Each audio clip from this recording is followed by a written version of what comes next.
Hello အားလုံးပဲမင်္ဂလာပါကျွန်တော်ဒီနေ့ sharing လုပ်ပေးမယ့်အကြောင်းအရာကတော့ဗောနော် IMEI number registration လုပ်တာနဲ့ပတ်သက်ပြီးတော့ပြောပြချင်တာပါနော်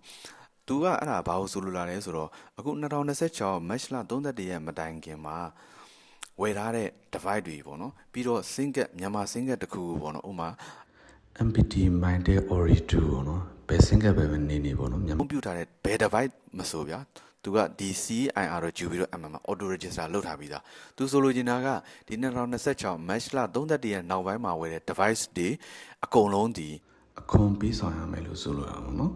distributor နဲ့ direct deal လုပ်ပြီးတော့သတ်မှတ်လိုက်ရင်တော့ရတယ်ပေါ့နော်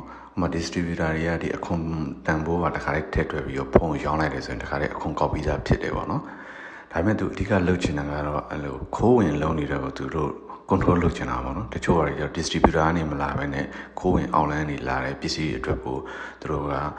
test မပေးတော့ဆိုလို့ရှိရင်မြန်မာစင်ကသုံးလို့မရဘူးပေါ့နော်အဲ့လိုမျိုး control လုပ်ချင်တာဖြစ်တယ်ပေါ့နော်ဟုတ်သူမှာစင်ကာပူဆိုလို့ရှိရင်လည်းကျွန်တော်ကစင်ကာပူမှာဒီဖုန်းတန်မိုးဝင်မယ်ဆိုရင်အဲ့ဖုန်းတန်မိုးထဲမှာနိုင်ငံတော်ဆောင်အောင်မဲ့အခွန်မှာသူကတခါတည်း test ပါပေါင်းပြီးတော့တွက်ထားပြီးသားပေါ့နော်ကျွန်တော်တို့ဒီမှာじゃအခုမှစတယ်လို့ပြောလို့ရတယ်ပေါ့နော် GIR တို့ GUI တို့ MM ဆိုတဲ့ website ကိုတွားပြီးလို့ရှိရင်ကိုယ့်ရဲ့ IMEI နံပါတ်ကို copy ကူးပြီးတော့အဲ့မှာစစ်ကြည့်လို့ရတယ်IMEI ရဲ့နံပါတ်ကမသိဘူးဆိုလို့ရှိရင်ကိုယ့်ရဲ့ဖုန်းမှာပေါ့နော် *#06# ဆိုပြီးတော့ရိုက်လိုက်လို့ရှိရင်အဲ့မှာ IMEI ရဲ့နံပါတ်ကျလာလိမ့်မယ်စင်ကနှစ်ခုထည့်ထားတဲ့လူက IMEI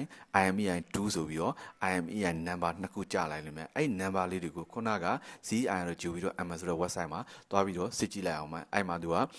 register လုပ်ထားပြီးကြောင်းပေါ့ဒီလိုမျိုး status သုံးမှုနဲ့ပြလိုက်ပါမနော် correct ရဲ့ page ရဲ့ allowance ဆိုပြီးတော့အဲ့လိုမျိုးလေးပြလိုက်မယ်အဲ့ဒါဆိုရင်ရပါပြီ